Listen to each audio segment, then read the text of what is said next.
أعوذ بالله من الشيطان الرجيم. بسم الله الرحمن الرحيم. ولقد ذرأنا لجهنم كثيرا من الجن والإنس لهم قلوب لا يفقهون بها ولهم أعين لا يبصرون بها إلى آخر الآية. الحمدللہ آج ہمارے سبق کا آغاز دوبارہ ہو رہا ہے اور یہ آغاز سورۃ الاعراف کی آیت نمبر 179 سے ہو رہا ہے. لا الہ الا اللہ. اہم مضمون ہے، اہم چیز ہے، اور بڑی توجہ سے اس طرف متوجہ ہوں کہ ملحدین ان آیات کو لے کر طرح طرح کے اشکالات کرتے. چنانچہ جب تک ہمارے پاس ان آیات کا عنوان نہیں ہوگا ہم ان آیات کو اچھے سے سمجھ نہیں سکیں گے. اب دیکھیے کہ یہاں پر عنوان اہل کفر کے فطرت خاصہ کا بیان، اہل کفر کے انجام کا بیان نہیں. چنانچہ لوگ ان آیات کے ترجمے سے غلط مفہوم لیتے ہیں. ترجمہ سمجھیے، اس سے انشاءاللہ بات واضح ہو جائے گی، سوال بھی سمجھ میں آ جائے گا، اشکال بھی سمجھ میں آ جائے گا، جواب بھی سمجھ میں آ جائے گا. مجھے بتائیے میری آواز آپ کو صحیح آ رہی ہے؟ ترجمہ شروع کرنے سے پہلے کنفرم کرنا چاہتا ہوں سب کو میری آواز صحیح آ رہی ہے؟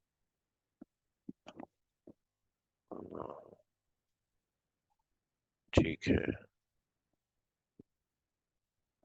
ٹھیک ہے، جزاک اللہ. وَلَقَدْ ذَرَأْنَا، ذرا کا مطلب ہے تیار کیا، نا کا مطلب ہم نے، وَلَقَدْ تحقیق بات یہ ہے، اور تحقیق کے، ذرأنا ہم نے تیار کیا. اس کو چھوڑ دیں. کثیرم بہت سے، من الجنی جنات میں سے، والانسی اور انسانوں میں سے. وَلَقَدْ ذَرَأْنَا ہم نے تیار کیا ہے،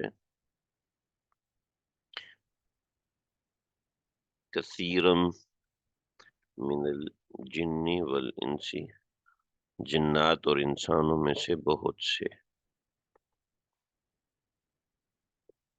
جنات اور انسانوں میں سے بہت سوں کو، لی جہنم جہنم کے لیے. ہم نے جنات اور انسانوں میں سے بہت سوں کو جہنم کے لیے تیار کیا ہے. وَلَقَدْ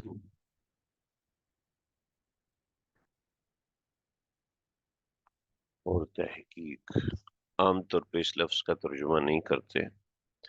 یہ لفظ میں نے شروع میں عرض کیا تھا کہ اس لفظ کو عام طور پر ترجمے میں مضبوطی پیدا کرنے کے لیے لایا جاتا ہے.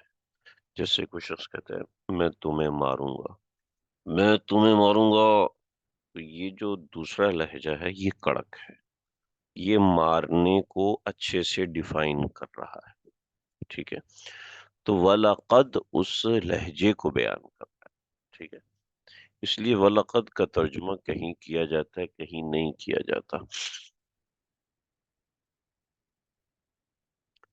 جی زور دے کر، یہ آپ صحیح سمجھے. تو وَلَقَدْ کا ترجمہ کہیں کیا جاتا ہے اور تحقیق کے، لیکن اصل میں جو لوگ دو زبانیں جانتے ہیں اور دوسری زبان انہوں نے سیکھی اور سمجھی ہوتی ہے، وہ اس زبان کے اتار اور چڑھاؤ کے لیے مختلف قسم کے الفاظ استعمال کرتے ہیں. چنانچہ وہ سمجھ سکتے ہیں کہ جب تک آپ دوسری زبان مکمل طور پہ نہ سمجھو اس وقت تک آپ اس کے ایٹیٹیوڈ کو مکمل اپنے اندر لا نہیں سکتے ہیں. چنانچہ اس کے لیے آپ کو اہل زبان سے بات کرنی پڑتی ہے، اہل زبان کے ساتھ رہنا پڑتا ہے، اہل زبان کے ساتھ تعلق بنانا پڑتا ہے.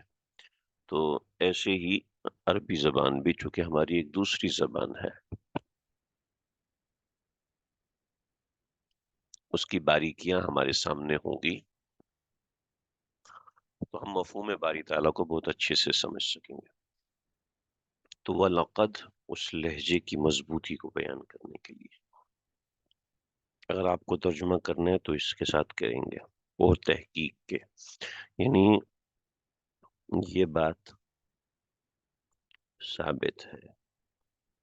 آسان اردو میں کہا جائے تو یہ معنی ہوگا یہ بات ثابت ہے کہ ذرأنا ہم نے بنائے ہیں کثیرا من الجن والانس.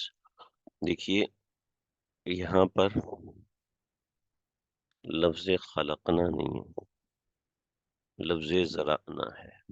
ٹھیک ہے، خلقنا کا مطلب ہے فطرت کے ساتھ، ذرأنا کا مطلب ہے چوائس کے ساتھ. ٹھیک ہے، تو دونوں میں فرق ہے. ذرأنا کے اندر جو مفہوم ہے ای گریڈ اتنے والوں کے لیے ہے، اے گریڈ اتنے والوں کے لیے ہے. سمجھے؟ اے گریڈ 90% والوں کے لیے اور ای گریڈ 40% والوں کے لیے. تو ذرأنا اس مفہوم کو لے کے آیا ہے. تو ذرأنا جب اس مفہوم کو لے کے آیا ہے تو کسی درجے کا کوئی اشکال نہیں رہتا کہ اللہ تعالیٰ نے جب جو لوگ یہ اشکال کرتے ہیں کہ اللہ نے جب ہماری فطرت ہی جہنم کے لیے بنائی ہے تو ہمارا کیا قصور ہے؟ اہل کفر کا کیا قصور ہے؟ نہیں، ایسا نہیں ہے. لفظ ہے ذرأنا، خلقنا کا لفظ نہیں ہے. تو یہ بات مد نظر رہے گی تو بات ختم ہو جائے گی. چنانچہ ذرأنا کو آپ ذہن میں رکھیں کہ اس کے اندر انسان کی اپنی محنت شامل ہے. بغیر محنت کے کچھ بھی حاصل نہیں ہوگا. چنانچہ محنت کا رخ ایمان کی طرف ہوگا تو ایمان کی چیزیں ہوں گی، محنت کا رخ کفر کی طرف ہوگا تو کفر کی چیزیں ملیں گی. اور یہ سب کہاں بیٹھے ہیں، آپ ایسی لمبی لمبی چھوڑ دیتے ہیں. آپ کو پتہ ہی نہیں دنیا میں ہو کیا رہا ہے، دنیا کے امبیشنز کیا ہیں، لوگوں کی سوچیں کیا ہیں، لوگ کہاں پہنچنا چاہتے ہیں، لوگ کہاں رہنا چاہتے ہیں، لوگوں کے امبیشنز کیا ہیں. اور زیادہ تر مینز ناٹ آل. ناٹ میں سمجھا نہیں، آپ کا سوال نہیں سمجھا.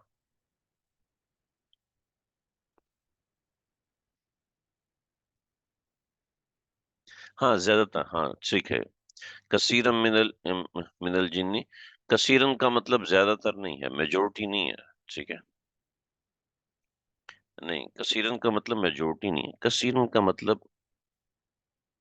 کا مطلب جو ہے وہ یہاں پر ایک منٹ، کثیرن کا مطلب ہے مینی پیپل. ٹھیک ہے، موسٹلی نہیں ہے، موسٹ آف دا پیپل نہیں. نہیں، کثیرن کا مطلب ہے مینی پیپل. میں اس لیے لکھ دیتا ہوں انگریزی کے، اصل میں چونکہ ہم اردو زبان میں کسی لفظ کو جس حساب سے سمجھ لیتے ہیں وہ ہوتا ہے، لیکن انگریزی زبان میں ہم سمجھ رہے ہوتے ہیں وہ ہمارا تھوڑا سا سلیکٹڈ ہوتا ہے کیونکہ وہ ہماری زبان نہیں ہے. تو چونکہ ہمارے پاکستان میں تقریباً سب لوگوں کو 50% انگریزی آتی ہی ہے، 100% نہیں آتی. 100% تو اسی کو آئے گی جو جا کے ان کے ساتھ رہتے ہیں یا ان سے بات چیت کرتا ہے. تو 50% تقریباً سب کو آتی ہے، تو اس لیے میں درمیان میں انگریزی کے الفاظ استعمال کر لیتا ہوں. ہم جو طلبا کو پڑھاتے ہیں اس میں ہم قطعاً انگریزی استعمال نہیں کرتے، اس لیے کہ ان بیچاروں کو انگریزی نہیں آتی ہے. تو کثیر من الجن کا مطلب موسٹلی نہیں ہے بلکہ مینی پیپل ہے، یعنی بہت سارے لوگ. اب ان لوگوں کی فطرت خاص کیا ہے، یہ جو ہم نے یہاں پہ لکھا، جو ذرائع علی جہنم ہے، جو جہنم کے رخ کو اپناتے ہیں، ان کے لیے لہم قلوب، لہم ان کا مسئلہ ہے کہ انہوں نے اپنے دلوں کو ایسا بنایا. لہم، دیکھیں ذرا انا کو آپ ذہن میں رکھیں گے کہ ان کی اپنی محنت ہے. لہم قلوب، لہم ان کے لیے دل ایسے ہیں کہ لا یفقہون بہا، کہ وہ اس دل سے سمجھنے کو تیار نہیں ہوتے. لہم اعین، ان کے لیے آنکھیں تو ہیں، ہم نے ان کو آنکھیں دی ہیں. لا یبصرون بہا، وہ اس سے دیکھتے نہیں ہیں. لہم آذان، ان کے کان تو ہیں. لا یسمعون بہا، وہ اس سے سنتے نہیں ہیں.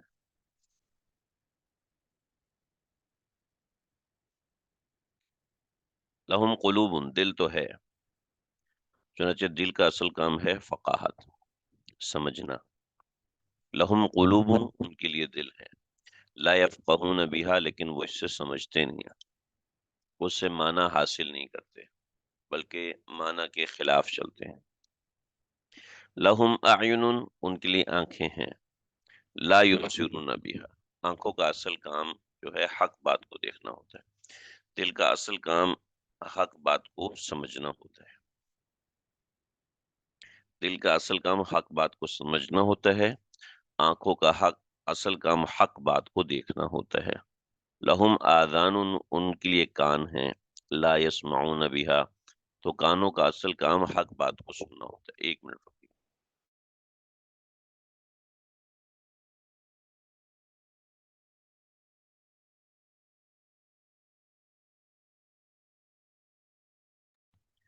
تو آنکھوں کا اصل کام جو ہے وہ دیکھنا ہے حق بات کو، اور کانوں کا اصل کام ہے حق بات کو سننا.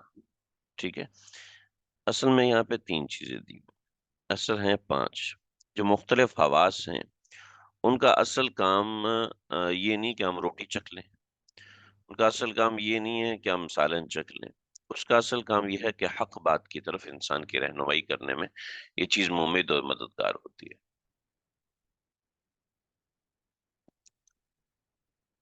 جی ہاں، بالکل صحیح سمجھا.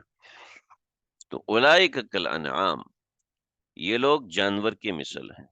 بل ہم اضل، بلکہ یہ جانور سے بھی ہٹ کر ہے، جانور سے بھی زیادہ گمراہ ہے. اور اس کی وجہ اولئک هم الغافلون، وہ غافل ہیں.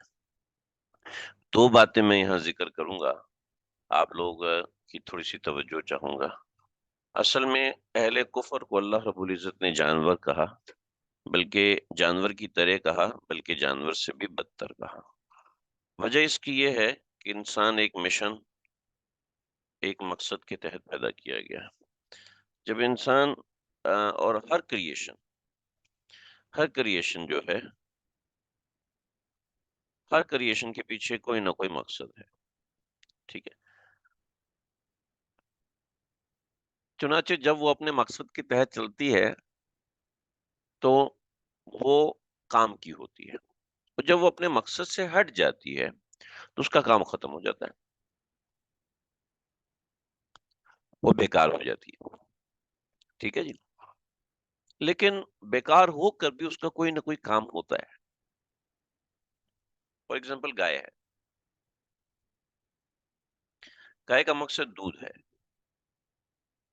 ٹھیک ہے. ضمناً اس کا مقصد ہے افزائش ہے. تو پہلے نمبر پہ اس کا مقصد دودھ ہے، دوسرے نمبر پہ اس کا مقصد افزائش ہے، اور تیسرے نمبر پہ اس کا مقصد گوشت بن جاتا ہے. ٹھیک. باہر صورت مرنے کے بعد جب اس کا مقصد گوشت بن جاتا ہے تو پھر اس کا مقصد ٹیسٹ بن جاتا ہے. ٹھیک ہے. پھر اس کی جو کھال ہوتی ہے، سکن جو ہوتی ہے اس کی، ٹھیک ہے، اس کا مقصد جیکٹ بن جاتا ہے. ٹھیک ہے جی. تو یعنی وہ کسی نہ کسی مقصد کے تحت ورکنگ میں ہوتی ہے،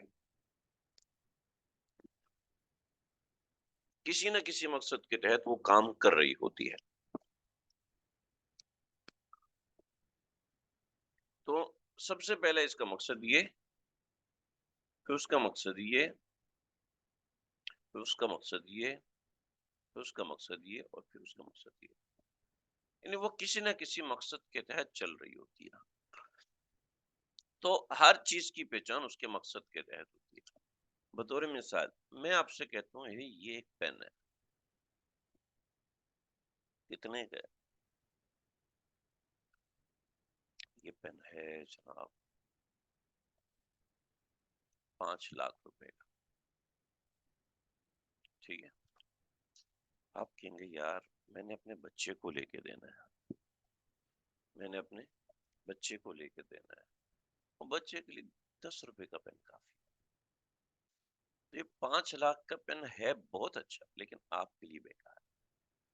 ٹھیک ہے، آپ کے لیے بیکار ہے. اب 10 روپے کا پین بچے کو لے دیں گے، لیکن آپ یہی پین، یہ 10 روپے والا پین ہے، اس کو 5 لاکھ میں خرید لیں تو کیا ہوگا جی؟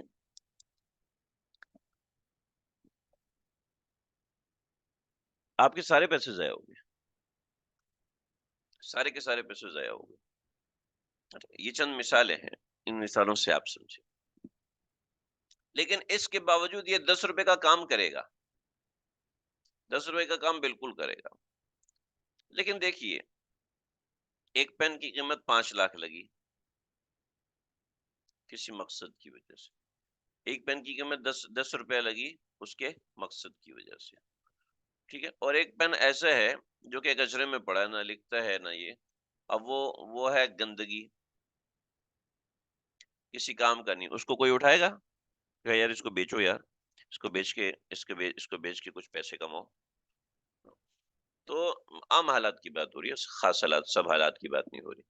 تو ہر چیز اپنے مقصد اور ایمبیشن کے تحت پہچانی جاتی ہے، اور مقصد کے تحت اس کی قیمت لگتی ہے. لیکن دوسری طرف آپ نے ایک مشین خریدی ہے، ٹھیک ہے، اور یہ جو مشین ہے، اس مشین سے پروڈکشن ہوتی ہے اس مشین سے، اور یہ پروڈکشن جو ہے وہ کروڑوں کی ہوتی ہے. ٹھیک، آپ کو مل رہی ہے 5 لاکھ، آپ کہتے ہیں جلدی سے لے لو بھائی، اس کی قیمت 50 لاکھ. تو اب پین پین بھی ایک مشین ہے، لیکن فیکٹری بھی ایک مشین ہے، لیکن ایک مقصد کے تحت اس کی قیمت اتنی بڑی ہوگی، اس کی قیمت اتنی چھوٹی ہوگی. چنانچہ امام ابو بکر جساس نے یا کسی اور نے لکھا ہے، انسانی ہاتھ ہے،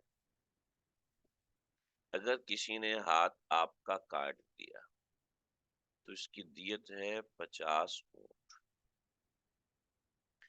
50 اونٹ کا کیا مطلب ہے؟ 50 اونٹ کا مطلب ہے 2 کروڑ روپے. ٹھیک ہے، 2 کروڑ روپے. اور دوسری طرف آپ کسی نے ہاتھ کاٹ دیا تو اس کو ہر جانا 2 کروڑ روپے کا دینا پڑے گا. ٹھیک ہے، لیکن ایک آدمی نے چوری کی، اور چوری کتنے روپے کی ہے؟ 7,000 روپے کی، آج کے زمانے کے حساب سے. شریعت اسلامی کہتی ہے چور کا ہاتھ کاٹو. ہاتھ کی قیمت 7,000 روپے، ہاتھ کی قیمت 2 کروڑ روپے. میں پاکستانی پیسوں کے حساب سے بات کر رہا ہوں. تو ہاتھ کی قیمت 2 کروڑ اور ہاتھ کی قیمت 7,000. تو پوچھا کہ ایک طرف ہاتھ کی قیمت 50 اونٹ ہے اور ایک طرف ہاتھ کی قیمت 10 درہم، یعنی ایک طرف ہاتھ کی قیمت 2 کروڑ روپیہ اور دوسری طرف ہاتھ کی قیمت صرف 7,000 روپیہ. تو یہ کیا ہے؟ فرمایا کہ جب یہ ہاتھ اچھے کام کر رہا تھا تو اللہ کے نزدیک اس کی قیمت دنیاوی اعتبار سے 2 کروڑ روپیہ ہے، اور جب یہ ہاتھ برے کام کر رہا تو اللہ نے اس کی قیمت 7,000 سے بھی نیچے گرا دی. 7,000 سے بھی اس کی قیمت اللہ نے نیچے گرا دی ہے. تو کیا مطلب ہے اس بات کا؟ ایک کہ انسان کی تکریم اپنے مقصد کے تحت ہوتی ہے. چنانچہ اللہ رب العزت نے ان لوگوں کا حال جانور سے بھی گرا دیا کہ انسان تو کسی مقصد کے تحت چلتا ہے، لیکن یہ لوگ کسی مقصد کے تحت نہیں چلتے. اولئک کالانعام، یہ مثل جانور کے ہیں، بل ہم اضل، بلکہ اس سے بھی بدتر ہے. وجہ اس کی ہے کہ اولئک هم الغافلون. یہ پہلی بات ہے، لیکن اس پہلی بات کے ساتھ میں تھوڑا سا آپ کو اس کے ساتھ لکھا ہوا حاشیہ پڑھانا چاہوں گا کہ آپ یہ میرے ساتھ حاشیہ پڑھیے اس کا، جو میں نے لکھا ہے، اور بہت اچھی اور اہم تفسیر ہے. آپ اس کو سمجھیں گے تو انشاءاللہ بڑا فائدہ ہوگا.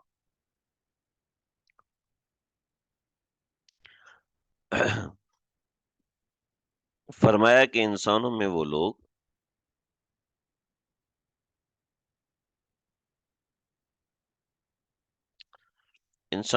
لوگ ہیں جن کو خدا نے دل تو دیے ہیں لیکن ان سے سمجھنے کا کام نہیں لیتے.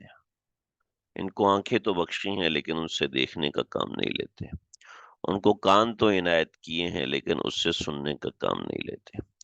ظاہر ہے کہ یہ سمجھنا اور دیکھنا اور سننا اپنے حقیقی مفہوم کے لحاظ سے ہے. یعنی انہوں نے اپنی ساری صلاحیتیں اپنی خواہشات کے تابع داری میں لگا رکھی. اپنی خواہشات کی تابع داری میں لگا رکھی. ان سے ہٹ کر کسی چیز کو سننے سمجھنے اور اس کو اختیار کرنے کا ان کے اندر داعیہ نہیں پایا جاتا. داعیہ مطلب وہ اس کو سمجھنے کو تیار ہی نہیں ہوتے. So if the mission is your life is better than you will be get heaven easily. جی ہاں بالکل صحیح. آپ کا مقصد بڑا ہونا چاہیے. ہاں میرے پاس انٹرنیٹ سلو ہو گیا تھا اب سیٹ ہو گیا. آپ کا مشن بڑا ہونا چاہیے. فرمایا کہ یہ لوگ چوپایوں کی مانند بلکہ ان سے بھی زیادہ بے عقل ہیں. وجہ اس کی چوپایوں کی مانند اس کی وجہ یہ ہے کہ جس طرح چوپایوں میں طلب اور جستجو بس اپنے پیٹ اور تن کی مطلوبات کی حد تک محدود ہوتی ہے، اسی طرح ان کی تگ و دو بھی اپنی مادی ضروریات اور خواہشات کی حد تک محدود ہوتے ہیں. تو چوپایوں سے زیادہ تو یہ بات ہوگی کل انعام کی کہ مثل چوپایوں کے ہیں کہ وہ بس اپنی مطلوبات کی حد تک ہوتے ہیں.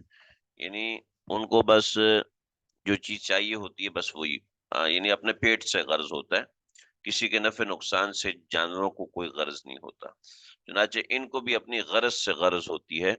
ان کو بس اپنی خواہش پوری کرنی ہے. جی مجھے آئی فون خریدنا ہے، اس کے لیے کچھ بھی کر لیں گے. جی مجھے فلاں گاڑی خریدنی ہے، اس کے لیے کچھ بھی کر لیں گے. مجھے فلاں شپ یارڈ خریدنی ہے، اس کے لیے کچھ بھی کر لیں گے. چاہے کسی کو قتل کرنا پڑے کر دیں گے، کسی کی جان لینی ہو کر لیں گے. ٹھیک ہے، یہ تو ایک چیز ہے. دوسرا، چوپایوں سے بدتر اس لیے کہ چوپایوں سے زیادہ بے عقل کی وجہ چوپائے برحال اپنی جبلت کی تمام صلاحیتوں سے فائدہ اٹھاتے ہیں. یعنی اللہ رب العزت نے ان کی نیچر میں جو جو صلاحیتیں رکھی ہیں اس سے وہ فائدہ اٹھاتے ہیں، اس میں کوئی کسر نہیں اٹھا رکھتے. لیکن انسان کی فطرت کے اندر قدرت نے جو اعلیٰ صلاحیتیں رکھی ہیں ان سے نہ صرف یہ کہ وہ حقیقی فائدہ نہیں اٹھاتا بلکہ بسا اوقات اس سے ایسی حرکتیں صادر ہوتی ہیں جو ایک بیل گدھے سے بھی کبھی صادر نہیں ہوتی. مثلا انسان ہو کر اتنا بے عقل اور کج فہم بن جاتا ہے کہ درختوں اور پتھروں اور جانوروں کی پرستش کر دیتا ہے، لیکن ایک گدھا یا بیل ایسی بے عقلی کبھی بھی نہیں کرتا. ہمیں کہ یہی لوگ جو اصلی اور حقیقی بے خبر ہیں، اس کی اس کی یہ بے خبری چوپایوں میں بھی نہیں. یہ والی بے خبری جو حقیقت سے بے خبری ہوتی ہے چوپایوں میں بھی نہیں. اس سے واضح ہوا یہ جو فرمایا کہ ہم نے جہنم کے لیے پیدا کیا، اس کا مطلب یہ نہیں کہ ان کے ماؤں کے پیٹ سے جہنم کے لیے پیدا کیا. ماؤں کے پیٹ سے تو اللہ نے دل، دماغ، سمع، بصر کی صلاحیتوں کے ساتھ پیدا کیا، لیکن ضابطہ یہ کہ ان صلاحیتوں سے صحیح فائدہ اٹھائیں گے تو اللہ تعالیٰ ان کی رہنمائی جنت کی طرف فرمائے گا، اور ان سے فائدہ نہ اٹھائیں گے تو جہنم میں جھونک دیا جائے گا. یہ ملحوظ رہے کہ دشمنی قریش کے لیے، یہ دھمکی قریش کے لیے. سمجھ رہے جی؟ تو یہ بنیادی باتیں میں نے اس کے اندر ذکر کر دی ہیں. چنانچہ اسی کے اوپر آیت کا مصداق سمجھنے کی کوشش کیجیے. لا الہ الا اللہ لا الہ الا اللہ. تو یہ آیت کا پورا مصداق ہے. چنانچہ یہ ہرگز نہ سوچیں کہ وہ اللہ نے کفار کو تو جانور کا تو اللہ ان جانوروں سے نفرت کرتے ہیں. نفرت کا معاملہ نہیں ہے، بلکہ اپنی صلاحیتوں کا استعمال نہ کر کے غلط رستے پہ چل لینا اور غلط روش کو اختیار کرنا اللہ رب العزت کو یہ ناپسند ہوا، اور اسی ناپسندیدگی کا اظہار اللہ نے یہاں پر کیا ہے. لا الہ الا اللہ.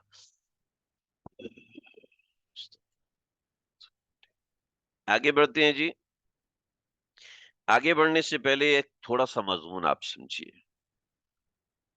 میں چاہتا تھا کہ یہاں پر آپ کو ایک ریکارڈنگ سنوا دیتا، لیکن وہ چونکہ ریکارڈنگ ہے کچھ 4 گھنٹے کی ہے، تو اس میں وہ جو 5-6 منٹ کا جو کلپ ہے وہ نکالنا میرے لیے آسان نہیں تھا کہ پتہ نہیں ہے کہاں پر۔ مجھے موقع ہوا آج تو میں وہ نکال کے رکھوں گا تاکہ آپ حضرات کو سنا سکوں۔ آج کے زمانے کا ایک بہت بڑا چیلنج،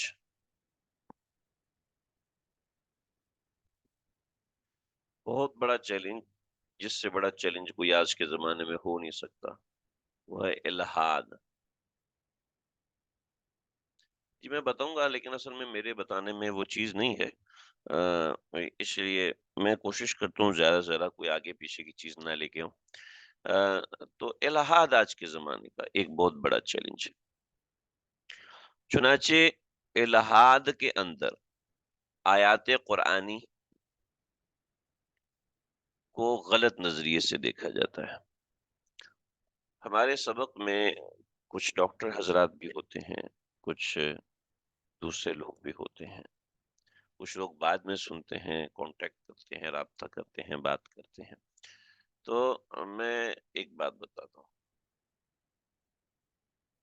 پیناڈول سب کو پتہ ہے، خاص طور پہ پاکستانی کو تو پتہ ہی ہے کس کے لیے استعمال ہوتی ہے، بخار کے لیے، ٹھیک ہے جی۔ جو تھوڑا سا اور ماہر ہوگا نا وہ کہے گا پیناڈول درد کے لیے بھی استعمال ہوتی ہے۔ جو مدرز ہوں گی، جو مائیں ہوں گی، وہ کہیں گی پیناڈول آپ سمجھتے ہیں ٹیبلٹ ہے، پیناڈول گولی بھی ہوتی ہے، اور سوری سیرپ بھی ہوتا ہے، پیناڈول سیرپ بھی ہوتا ہے۔ جو تھوڑا سا نرسنگ ڈپارٹمنٹ کا ہوگا وہ کہے گا پیناڈول بھائی، پیناڈول کی ڈرپ بھی ہوتی ہے، ٹھیک ہے، اور یہ اور مقصد کے لیے بھی استعمال ہوتا ہے، ٹھیک ہے۔ اور جو اس فیلڈ کا ماہر ہوگا وہ اس کی ایک بھی نکالے گا، دوسرا بھی نکالے گا، تیسرا، چوتھا، پانچواں، چھٹا، اس کے بہت سے مطلب نکالے گا۔ اور جو فارمیسی کی فیلڈ کا ماہر ہوگا وہ اس کے ساتھ بتائے گا بھی اس کے سائیڈ ایفیکٹس بھی ہیں بھائی، ایسا نہیں سمجھنا کہ یہ ایسی ہی ہے، ٹھیک ہے۔ اور جو اور ماہر ہوگا وہ کہے گا دیکھو فلاں کمپنی جو پیناڈول بناتی ہے نا، اس کی مین جو دوا تیار ہوتی ہے وہ اس جگہ پر ہوتی ہے، اس کی پیکنگ اس جگہ پر ہوتی ہے، پھر اس کی سیوریج اس جگہ پر ہوتی ہے، پھر بتائے گا پیکنگ کے اندر جو اسپیشل میٹیریل استعمال ہوتا ہے وہ کون سا ہوتا ہے، پھر کہے گا جو اس کو محفوظ کیا جاتا ہے اور ڈمپ کیا جاتا ہے تو ڈمپ کرنے کے اندر کون سا میٹیریل استعمال ہوتا ہے، اس وقت کون سا ٹیمپریچر رکھنا ضروری ہے، اور وہ سب۔ اب یہ جو ایک لفظ پیناڈول ہے، اس سے مختلف قسم کے کانسیپٹس نکلتے ہیں، یعنی مختلف قسم کی چیزیں ہیں، یعنی ہم اس کے اوپر 2 گھنٹے تو بات کر ہی سکتے ہیں۔ یعنی جو آپ چند لوگ ہمارے ساتھ سبق میں شامل ہیں، اگر میں آپ سے کہوں جی آپ پیناڈول کے بارے میں کیا جانتے تو 2 گھنٹے تو گزر جائیں گے، بڑے آرام سے گزر جائیں گے۔ اور اگر آپ میں پڑھنے والا کوئی ڈاکٹر ہے تو 2 گھنٹے تو وہ اکیلا ہی لے جائے گا، وہ اپنا تجربہ بتائے گا، میں نے پیناڈول فلاں کو دی تو اس کو ریئیکٹ کر گئی، تو اس کو دی تو اس کو ریئیکٹ کر گئی، پھر میں نے اس کو پیناڈول کے ساتھ یہ دوا ملا کے دی، پھر اس کے ساتھ میں نے یہ ریئیکشن، تو اس نے یہ ریئیکشن دیا، ایک بچہ تھا اس کے ساتھ یہ معاملہ، ایک بوڑھا تھا اس کے ساتھ یہ معاملہ، ایک فلاں تھا اس کے ساتھ یہ معاملہ، ایک فلاں تھا اس کے ساتھ یہ معاملہ۔ خود مجھے یاد ہے کہ انجیکشن لگوانے گیا تو بچے کی عمر 6 ماہ تھی، اور اس نے بچے کو 60 سال والا انجیکشن لگا دیا، اور وہ اللہ کا شکر ہوا سینئر ڈاکٹر کو رات کو میں نے دکھایا تو اس نے کمپلین کی اور ہسپتال کو کھڑا کر دیا، اس نے کہ یہ کیا طریقہ آپ لوگوں نے کیا کی، تو بڑی مشکل سے جان بچی۔ تو خیر یہ چیزیں ہیں، تو اب یہ ایک پیناڈول ہے، ٹھیک ہے، یہاں تک بات سمجھ میں آ گئی۔ اب آگے سمجھیں، قرآن کی ایک آیت ہے واللہ خیر الماکرین،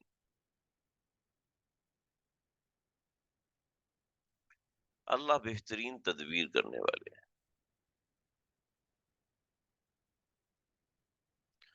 اللہ خیر الماکرین، اللہ بہترین تدبیر کرنے والے ہیں، ٹھیک ہے۔ اب یہ آیت والے وقد مکرتم، تم لوگوں نے ہیلا کیا اور اللہ نے تدبیر کی. اب مکر، لفظ مکر، لفظ مکر، ٹھیک ہے. اب سمجھیے لفظ غصہ، لفظ غصہ جو ہے وہ جب ابا کے لیے استعمال ہوگا تو اس کا مطلب اور ہوتا ہے، جب اماں کے لیے استعمال ہوگا تو اس وقت اس کا مطلب اور ہوتا ہے، جب شوہر کے لیے استعمال ہوگا اس کا مطلب اور ہوتا ہے، جب بیوی کے لیے استعمال ہوگا اس کا مطلب اور ہوتا ہے. یعنی ہر پرسنالٹی کے لیے غصے کا مطلب اور ہوتا ہے. بطور مثال ایک عورت ہے جو کہ بالکل بے بس ہے، اس کے ہاتھ میں کچھ نہیں، اس کو غصہ آئے گا تو چپ کر کے بیٹھ جائے گی، چپ کر کے بیٹھ جائے گی. لیکن ایک مرد ہے وہ گھر میں پورا با اختیار ہے، اس کو غصہ آئے گا تو وہ چیخنے چلانے لگے گا. ٹھیک. تو اب یہ غصے کا جو اثر ہے یہاں پر اور ہے اور یہاں پر اور ہے لفظ غصہ، لیکن اس کا تاثر یہاں پر اور ہے اور وہاں پر اور. ایسے ہی ہے. بات سمجھ رہے ہیں آپ لوگ؟ بات واضح ہو رہی ہے آپ کو؟ اب دیکھیں لفظ مکر ہے، لفظ مکر وہ انسان کے لیے اور معنی میں استعمال ہو اور انسان کے خالق کے لیے اور معنی میں استعمال ہو، لیکن لفظ وہی استعمال ہوگا لیکن معنی وہی استعمال نہیں ہوگا. سمجھ رہے ہیں؟ آپ کیا سمجھتے ہیں میرا غصہ اور اللہ کا غصہ ایک جیسا؟ استغفر اللہ، استغفر اللہ. جیسے ہی سوچیں گے تو دل سے استغفار نکلے گا. بھی میرا غصہ اور اللہ کا غصہ ایک کیسے ہو سکتا ہے؟ استغفر اللہ، سوچ بھی نہیں سکتے. سمجھے؟ میری ناراضگی اور اللہ کی ناراضگی کیا ایک جیسی ہو سکتی ہے؟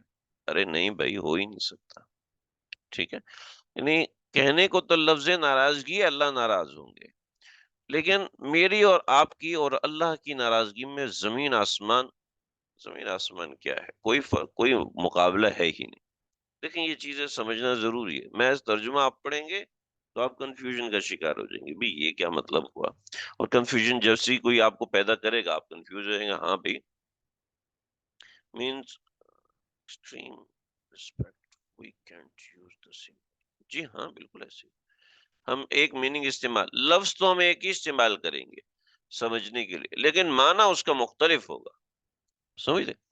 چنانچہ چنانچہ ذہن میں رکھیں کہ بہت سے الفاظ ایسے ہیں جو انسان کے لیے بھی استعمال ہوتے ہیں اور اللہ کے لیے استعمال ہوتے ہیں، لیکن ان کی انٹرپریٹیشن وہ نہیں ہوتی بلکہ اس کی انٹرپریٹیشن اس کی شان کے مطابق ہوتی. جیسے میرے پاس میں اپنی مثال کی دوں، جیسے ایک غریب آدمی ہے، ٹھیک ہے، اس کے پاس 1000 روپے ہیں، اس کی سخاوت کتنی ہوگی؟ 1000 روپے ہوگی. تو قرضہ لے کے 10,000 کی سخاوت کر دے گا، ہے نا جی؟ ایسے ہی ہے. لیکن ایک امیر آدمی ہے، پرنس آف دبئی ہے سمجھ لو، ٹھیک ہے. اب اس کی سخاوت کیا ہوگی؟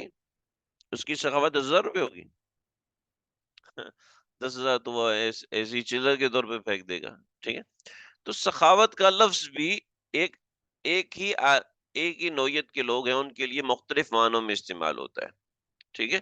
ایسے اللہ کے لیے بھی جو الفاظ مخلوق کے لیے استعمال ہوتے ہیں اسی معنوں میں خالق کے لیے استعمال نہیں ہوں گے. اب مسئلہ یہ ہے کہ جو الہاد، اہل الہاد ہیں وہ اللہ کی جو انٹرپریٹیشن ہے الفاظ ہیں اس کی انٹرپریٹیشن اپنے لحاظ سے کرتے ہیں. چنانچہ میں نے ایک ملحد کی بات سنی، اگر وہ میں نے نہ سنی ہوتی تو میں یہ آیت نہیں سمجھا پاتا آج. یہ تو اللہ کا کرنا ہوا. سن لی کہ اس نے کہا کہ تمہارا اللہ، یہ میں اس کے الفاظ استعمال کروں، نقل کفر کفر نہ باشد، آیت کو سمجھانے کے لیے.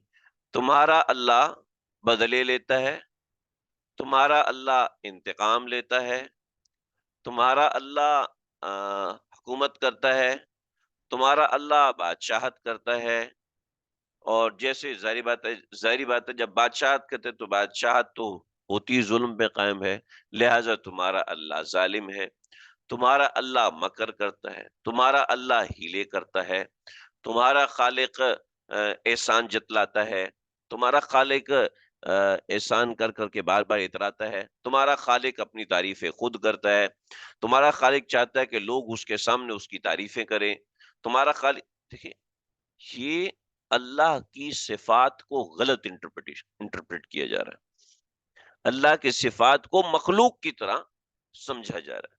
جب اللہ کی صفات کو خالق کی طرح سمجھا جائے گا تو کوئی اشکال نہیں ہوگا۔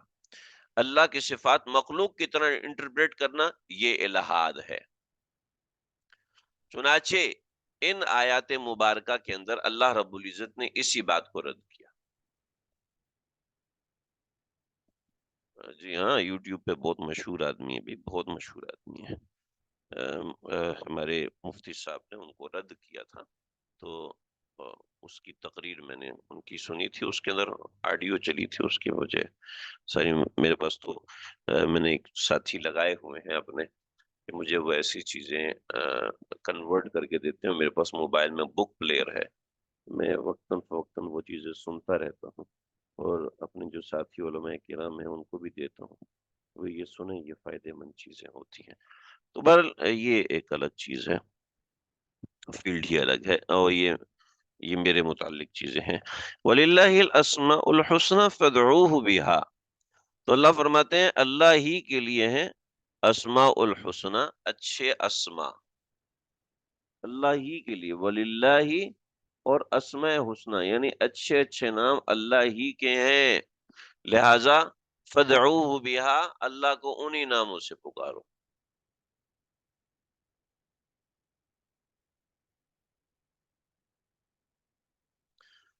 ارے بھی ایتھیسٹ کی بنیاد جو ہے وہ ہے ہی نہیں، تو ایتھیسٹ کی بنیاد ہی کچھ نہیں ہے۔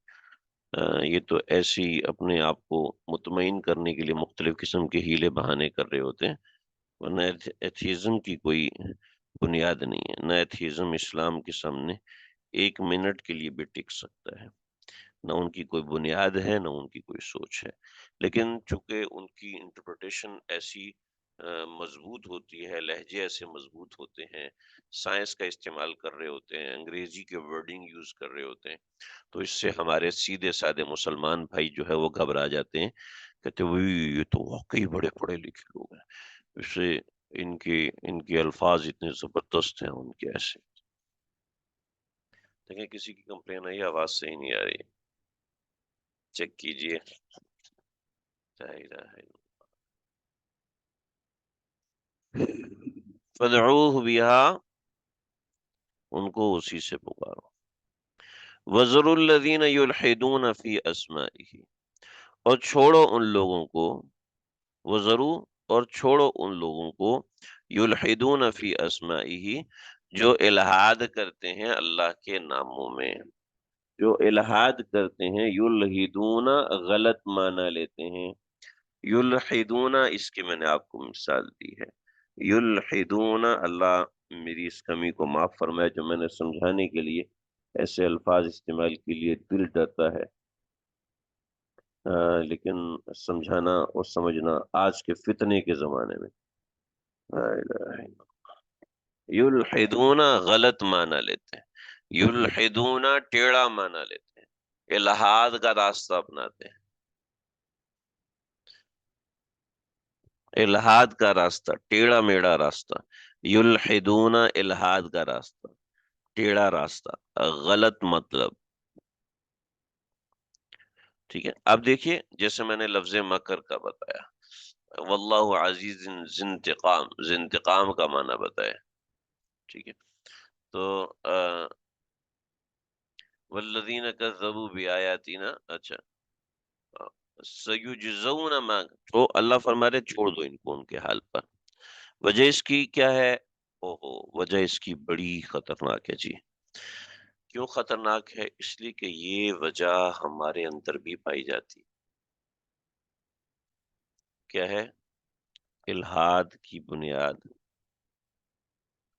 الحاد کی بنیاد بدگمانی ہے، جب کوئی انسان بدگمان ہو جاتا ہے تو اس کو وہ کبھی بھی درست نہیں ہوتا. چنانچہ اپنے مزاج میں سے بھائی، اپنے مزاج میں سے بدگمانی نکالیے.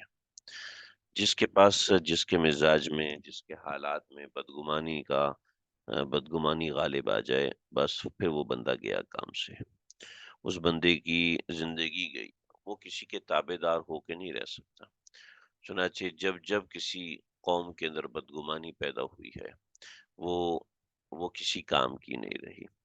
تو اپنے مزاج میں سے بدگمانی نکالیے. ٹھیک ہے.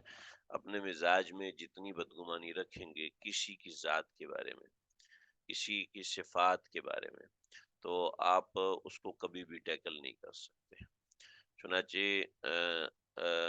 یہ لوگ جب اللہ سے بدگمانی کرتے ہیں تو یہی کہتے ہیں، جب ہمارے لیے یہی معنی ہے تو اللہ کے لیے بھی تو وہی معنی ہوگا. لفظ ایک ہی ہے.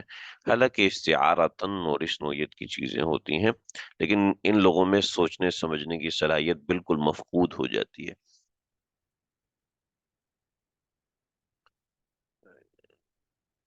بدگمانی اللہ کے لیے یا اور معاملات میں بدگمانی کو ذرا اور پوائنٹ آؤٹ کیجئے، کیونکہ دیکھیں، میں نے کہا ہے یہ نفس بدگمانی کا معاملہ ہے. نفس بدگمانی جب یہ اللہ کے ساتھ ہوگی تو انسان کفر کی طرف جائے گا. جب یہ انسانوں کے ساتھ ہوگی تو انسان انسانی تعلقات خراب کرے گا. یہاں پر تو نفس بدگمانی اللہ کے ساتھ ہے نا، کفر کی. وَلِلَّهِ الْأَسْمَاءُ الْحُسْنَى، تو اللہ کے لیے اچھے اسماء ہے، اللہ کے لیے برے اسماء نہیں ہے. جو لفظ استعمال ہوتا ہے کبھی اللہ کی ذات کے لیے تو وہ اور معنوں میں ہوتا ہے، وہ اس معنوں میں ہو ہی نہیں سکتا، کیونکہ صفات ناقصہ یہ اللہ کے لیے ثابت ہو نہیں سکتی. سمجھانا پڑے گا مجھے تھوڑا سا. آپ تھوڑا سا معذرت کے ساتھ اس کو سمجھیے. صفات دو طرح کی ہوتی ہیں. صفات حسنہ، صفات ناقصہ. یعنی صفات تامہ، صفات ناقصہ.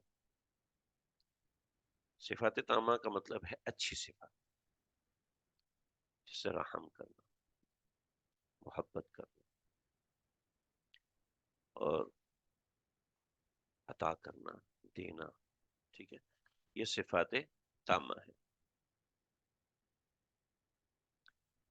جی، خاص وقت کی وجہ سے میں پہلے آیت کو سمجھا دوں، کیونکہ آیت کی انٹرپریٹیشن بڑی لمبی ہے، اس وجہ سے میں اس طرف نہیں گیا. ناقصہ وہ جو کہ بری صفات ہے، مثلا غصہ کرنا، ٹھیک ہے، برائی کرنا. ٹھیک.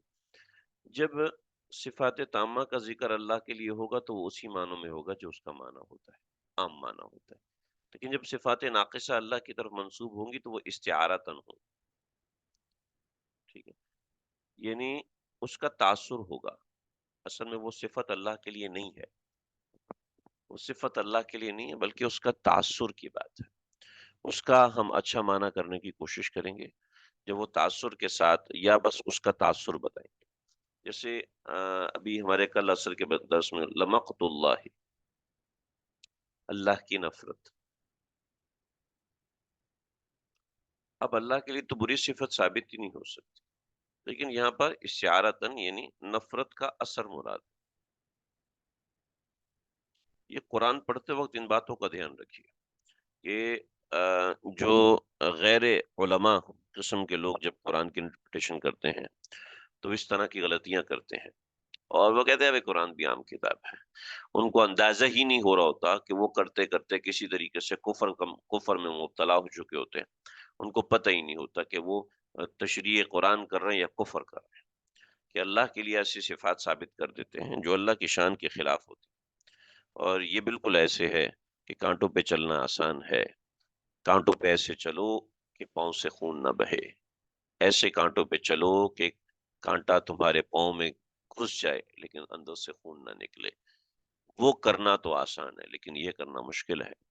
ہر کوئی آج کل قرآن کو موضوع بحث بنا کے درس قرآن دے رہا ہوتا ہے، لیکن پتہ نہیں ہے کہ اللہ کی کون سی صفات کی قسمیں کون سی ہوتی ہیں۔ جب ایسی صفت اللہ نے قرآن میں کہیں اپنے لیے استعمال فرمائی تو وہ استعارتن ہے، وہ حقیقتاً نہیں ہے۔ اور استعارہ فصاحت ہے، اور اس کے لیے ہمارے مدارس کے اندر کئی کتابیں پڑھائی جاتی ہیں، نہج البلاغہ، دروس البلاغہ، اور خامسہ میں ایک کتاب پڑھائی جاتی ہے، مجھے اس وقت کتاب کا نام بھول گیا، بہت بڑی کتاب ہے، علامہ تفتازانی رحمۃ اللہ تعالی علیہ کی کتاب۔ اور خیر، فصاحت اور بلاغت کے اعتبار سے وہ چیزیں سمجھائی جاتی ہیں، تو ہر زبان میں یہ چیز ہوتی ہے۔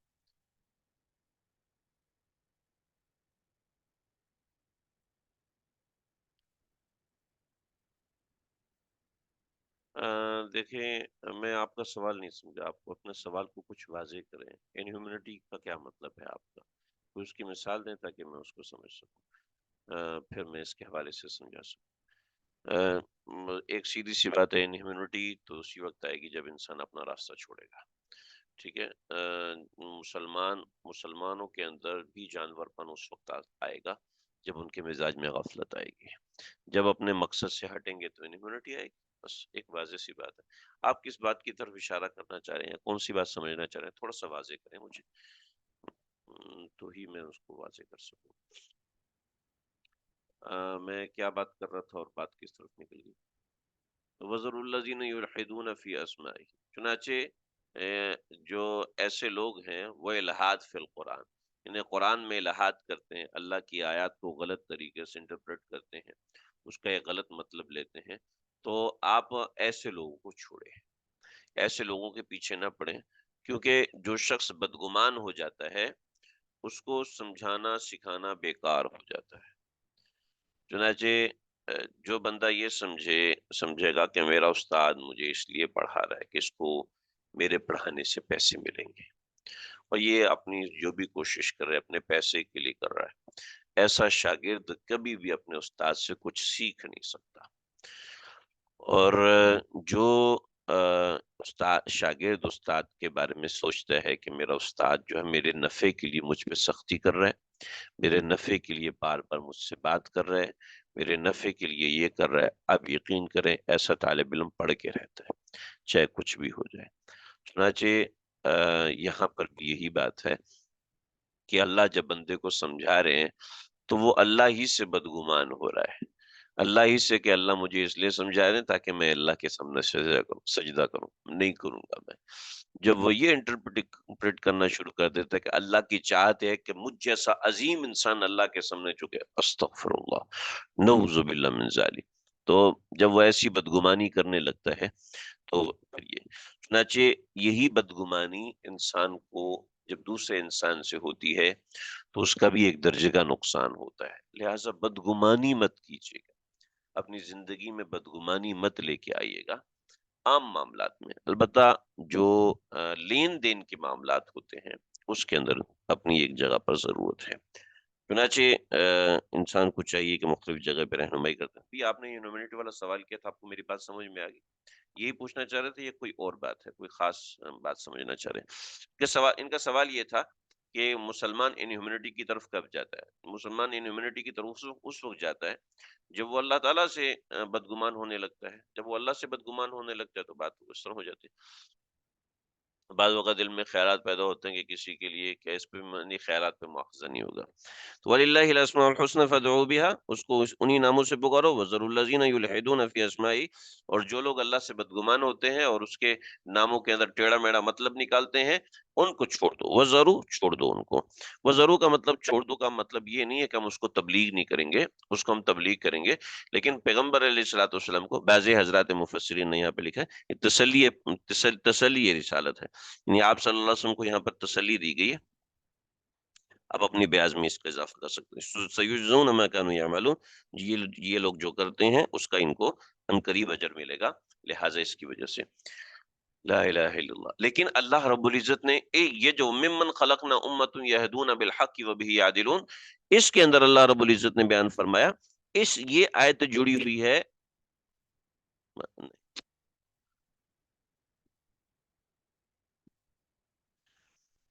یہ آیت جڑی ہوئی ہے اس سے،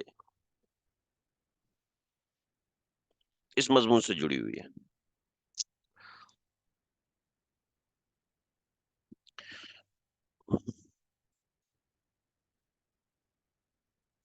یہ آیت یہاں سے جڑی ہوئی ہے. دیکھیے، وَلَقَدْ ذَرَأْنَا لِجَهَنَّمَ كَثِيرًا مِنَ الْجِنِّ وَالْإِنسِ، جہنم کے لیے بہت سے لوگ بنائے.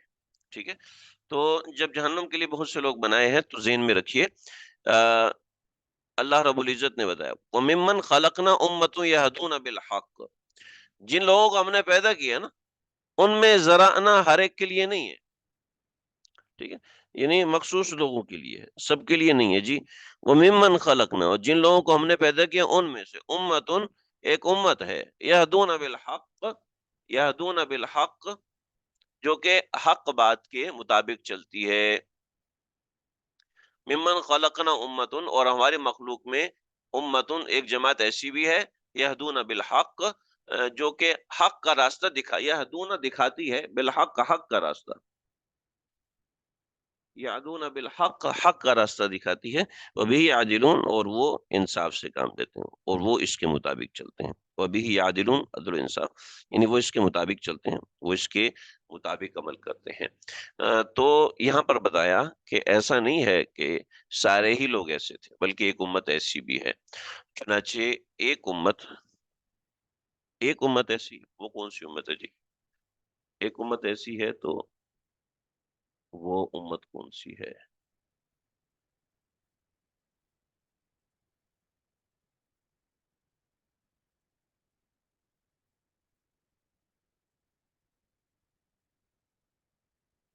ہاں جی، بتاتا ہوں. ٹھیک ہے، ابھی آپ کا سوال مجھے سمجھ میں آیا، میں بتاتا ہوں. پہلے اس آیت کو سمجھ لیں، وَمِمَّنْ خَلَقْنَا أُمَّةٌ يَهْدُونَ بِالْحَقِّ، یہ اوپر کے تعلق سے ہے. یہ بات ہوگی. اب امتن، اور امتن کا کیا مطلب ہے؟ امتن کا مطلب یہ ہے کہ جتنے بھی لوگ ہیں، جتنے بھی لوگ ہیں، وہ سارے کے سارے، جتنے بھی اچھے لوگ ہیں،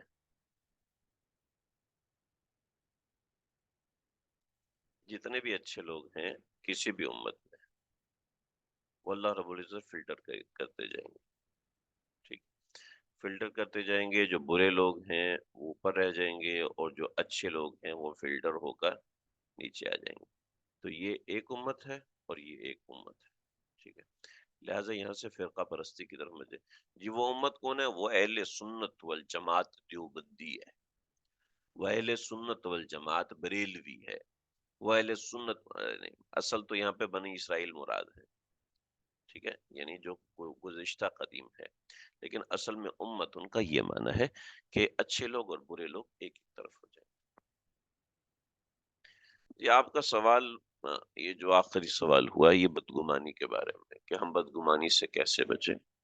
تو دیکھیے، بدگمانی جو ہے وہ دو قسم کے معاملات میں ہوتی ہے. سوال بہت اہم ہے، اور یہ سمجھ لو ایک پورا ایک الگ مضمون ہے. اس مضمون کو میں خود بھی ضرورت محسوس کر رہا ہوں کہ میں اس کو بیان کروں. خود میرے اپنے مطالعے کی بھی اس میں کمی ہے، مجھے خود بھی ضرورت ہے، لیکن مختصراً میں آپ کو بتاتا ہوں. جو بدگمانی ہے دو قسم کی چیزوں میں ہوتی ہے.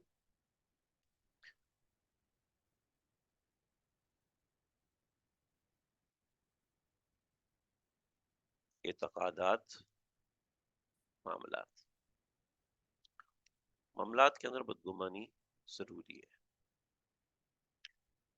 یعنی معاملات کے اندر آپ نے قرض دیا تو اللہ نے حکم دیا اس کو لکھ لو، ایک دوسرے پہ اعتماد نہ کرو، لکھ لو اور لکھ کے فیصلہ کرو. ٹھیک ہے، انویسٹمنٹ کر رہے ہو، ٹھیک ہے، لکھ لو، طے کر لو، گواہ بنا لو. نہیں کرو گے تو معاملہ ہی جائز نہیں ہے.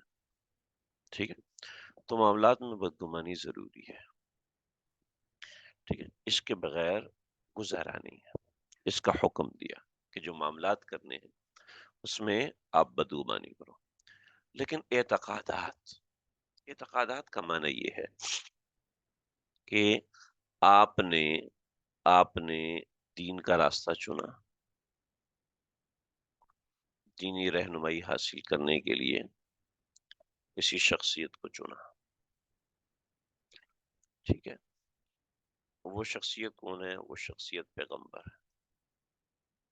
آپ نے ایک مرتبہ اعتماد کر لیا، جی میں نے اعتماد تو کیا ہی نہیں، میں تو بائی برتھ اعتماد کیا، تو ابھی آپ کر لیں، ابھی آپ کر لیجئے اور پوری تحقیق کیجئے، اور تحقیق کے بعد آپ کو جو چیز سمجھ میں آتی ہے اس کو آپ نے فالو کرنا ہے۔ اس کی مثال آپ ایسے سمجھیں کہ آپ نے اے بی سی کالج میں ایڈمیشن لیا۔